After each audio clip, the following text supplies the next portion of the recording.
Stethoscope, is it more accurate then a coin toss? ये कोई challenge नहीं है, ये एक सवाल है। ये मेरे अगली किताब का नाम है, स्टेथोस्कोप, क्या ये कॉइन टॉस से ज़्यादा एक्यूरेट है? एक कॉइन टॉस अगर करते हैं तो उसमें रिजल्ट आता है हेड या टेल। मान लो आपको कोई पूछता है कि लड़का होगा कि लड़की होगी, आप कॉइन टॉस करते हैं, हेड का मतलब लड़का और टेल का मतलब लड़की, और हेड आता है, आप बोल देते हैं कि लड़का होगा। क्या चांसेस है कि जो आपने बोला वो सच निकलेगा? 50% चांस। तो अगर एक स्टेथोस्कोप को या कोई भी डायग्नोस्टिक टूल को कॉइन टॉस से ज़्यादा एक्यूरेट होना होगा तो एटलीस्ट वो 50% से ऊपर उसकी सेंसिटिविटी होनी चाहिए। तो क्या स्टेथोस्कोप की सेंसिटिविटी 50% से अधिक है? इस सवाल का जवाब मेरी अगली किताब में, किताब का नाम है stethoscope, is it more accurate then the coin toss. इस किताब की रिलीज मैं करने जा रहा हूँ 23 जुलाई को, चंद्रशेखर आज़ाद जयंती, बाल गंगाधर तिलक जयंती के दिन 11 बजे आप मेरे साथ जुड़िए और आपको मैं बताऊंगा ऐसी बारीकियां जिनको समझने के बाद आप ये समझेंगे कि पिछले कई सालों से, लगभग जब से आप पैदा हुए हैं, जब भी आप किसी डॉक्टर के पास गए हैं, सबसे पहले आपका सामना स्टेथोस्कोप से ही हुआ है और उसके बेसिस पर ही डायग्नोस हुआ है और अक्सर उस डायग्नोसिस के बेसिस पर ही इलाज हुआ है। तो मुझे पूरा यकीन है कि आपको अपने उस तरह के सारे डायग्नोसिस और उस तरह के सारे इलाज पर एक बार सवाल तो खड़े कर ही देंगे। तो खैर, आप कमेंट में लिखिए कि क्या हो सकता है इस सवाल का जवाब। Stethoscope, is it more accurate then a coin toss? इसमें कोई मैं चैलेंज नहीं रख रहा हूँ, इसमें ना ही कोई राशि इनाम की है, क्योंकि इससे पहले जो मुझे फॉलो करते हैं लगातार उन्हें पता है मैंने इससे पहले 7 चैलेंज दिए थे और राशि हमने 10 लाख रुपए फॉर ईच चैलेंज रखा था, 70 लाख। अभी तक कोई भी इन 7 में से किसी भी एक चैलेंज को क्लेम करने नहीं आया, जिसमें प्रमुख चैलेंज ये था कि अगर कोई पागल कुत्ता काट ले या रेबीज़ वाला कुत्ता को काट ले, उसके बाद अगर आप रेबीज़ का वैक्सीन लगाएंगे तो आपके मरने के चांसेस घटेंगे नहीं बल्कि बढ़ेंगे। कोई मुझे गलत साबित करेगा तो मैं उसको 10 लाख रुपए दे दूंगा।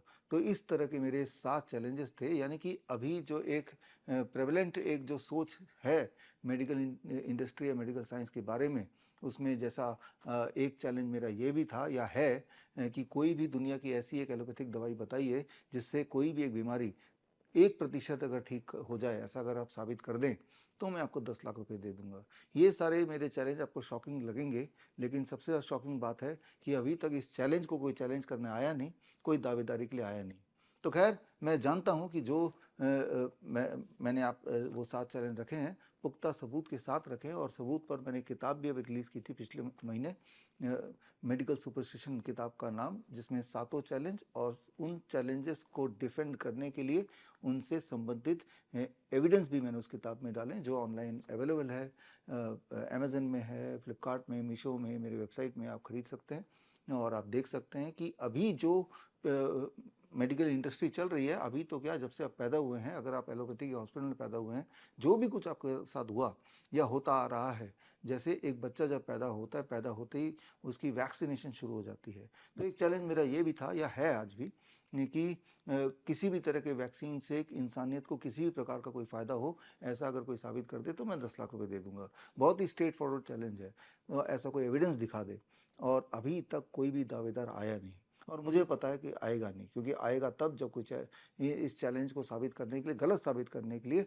कोई प्रूफ, कोई जर्नल का कोई रिकॉर्ड ला के दिखा पाए। और आपको जानकर हैरानी होगी, पूरे इतिहास में पिछले 60-70 साल में जब से वैक्सीन्स का ट्रेंड आया है, तब से लेकर अभी तक में कोई भी ऐसा एक क्लिनिकल ट्रायल नहीं है जिससे ये साबित हो कि कुदरत, इस दुनिया में जितने वैक्सीन्स आए हैं, उन चाहे बच्चों वाले वैक्सीन हो, बड़े वाले वैक्सीन हो, उससे किसी भी तरह से इंसानियत का कोई भला हुआ है या किसी इंसान का भला हुआ है। फाइनेंशियल बेनिफिट हुए होंगे उसको छोड़ दीजिए, हेल्थ वाइज कोई भला हुआ हो। इसीलिए अब जो मैं चैलेंज की बात कर रहा हूँ, वो चैलेंज ना हो कि एक सवाल की बात कर रहा हूँ। Stethoscope, is it more accurate then a coin toss? Just इस पे हम अपने एविडेंस रखेंगे, इसमें कोई राशि नहीं है, बिकॉज पता है मुझे कि राशि होगी भी तो इस चैलेंज को भी कोई स्वीकार करने नहीं आएगा, क्योंकि स्वीकार करने के लिए आपको एविडेंस लाने पड़ेंगे, और जो भी मैं चैलेंज देता आया हूँ, या फॉर दैट मैटर जो मैं इस किताब की बात कर रहा हूँ जो मेरी रिलीज़ होने वाली है, ये सबूतों के आधार पे, सबूतों के साथ रिलीज़ होगी।